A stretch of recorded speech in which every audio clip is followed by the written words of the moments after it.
Kartini, mahasiswa semester 5 Fakultas Ilmu Komunikasi Universitas Brigjen Denpasar. Pada kesempatan kali ini saya akan menjelaskan tentang pengertian komunikasi, jenis-jenis teori komunikasi, dan pentingnya ilmu komunikasi bagi negara merdeka. Yang pertama adalah pengertian komunikasi. Komunikasi berasal dari kata Latin yaitu communicare atau komunis yang memiliki arti sama atau memiliki makna pengertian bersama. Jika Anda berkomunikasi dengan orang lain, berarti Anda berusaha agar apa yang disampaikan dapat diterima oleh orang tersebut.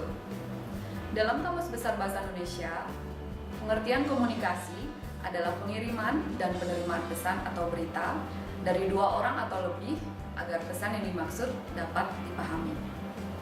Jadi, secara umum, komunikasi dapat diartikan sebagai suatu proses pengiriman dan penerimaan pesan atau informasi antara dua individu atau lebih dengan cara yang efektif sehingga pesan yang dimaksud dapat dipahami. Berikutnya, saya akan menjelaskan tentang jenis-jenis teori komunikasi. Komunikasi memiliki ruang lingkup yang cukup luas sehingga dalam perkembangannya menghasilkan berbagai jenis-jenis teori komunikasi yang kemudian dipilih dan terbagi dalam beberapa jenis teori komunikasi. Secara umum, teori-teori komunikasi dapat dibagi dalam dua kelompok, yaitu yang pertama adalah teori umum atau general theories dan yang kedua adalah teori kontekstual. Teori umum terdiri dari beberapa teori, yaitu teori fungsional dan teori struktural. Ciri dari teori ini adalah bahwa individu dipengaruhi oleh struktur sosial atau sistem sosial dan individu bagian dari struktur, sehingga cara pandangnya dipengaruhi struktur yang berada di luar dirinya. Teori selanjutnya adalah teori behavioral dan kognitif. Sebagaimana halnya dengan teori struktural dan fungsional, teori-teori behavioral dan kognitif juga merupakan gabungan dari dua tradisi yang berbeda.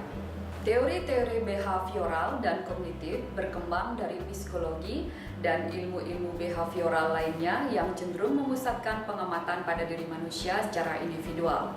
Salah satu konsep pemikiran yang terkenal adalah model stimulus respon. Teori yang ketiga adalah teori konvensional dan interaksional. Komunikasi berdasarkan teori ini dianggap sebagai alat perekat masyarakat. Fokus pengamatan teori ini tidak pada struktur, tetapi tentang bagaimana bahasa dan simbol-simbol lainnya diproduksi, dipelihara, serta diubah dalam penggunaannya.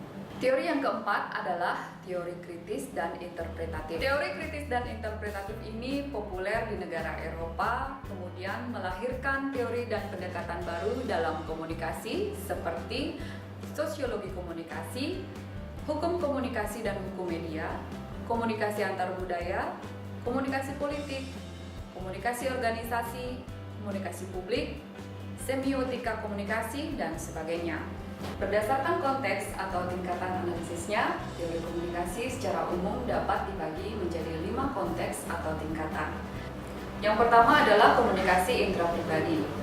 Proses komunikasi ini terjadi dalam diri seseorang dan bagaimana jalannya proses pengolahan informasi yang dialami seseorang melalui sistem syaraf dan indranya.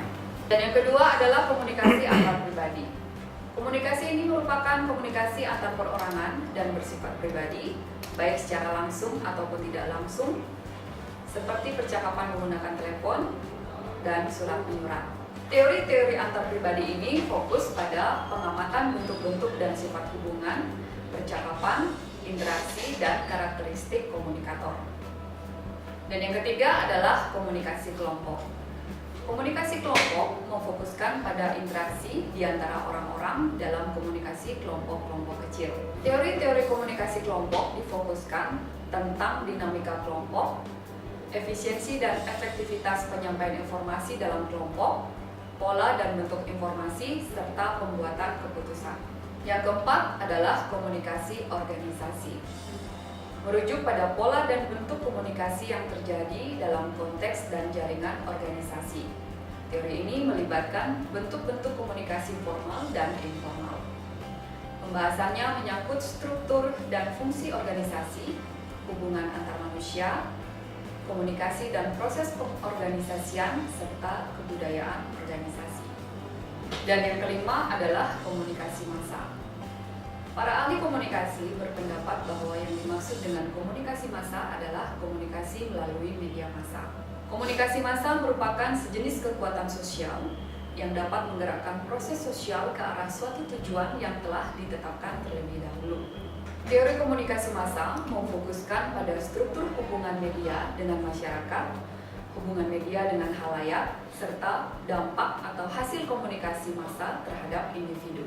Dan yang terakhir, saya akan jelaskan bagaimana pentingnya komunikasi bagi negara merdeka. Komunikasi menjadi bagian yang sangat penting. Hal ini dikarenakan komunikasi merupakan upaya penyampaian informasi dari pemerintah kepada masyarakatnya dan begitu juga sebaliknya. Selain itu, bagi suatu negara merdeka, peran media juga sangat penting dalam membangun komunikasi.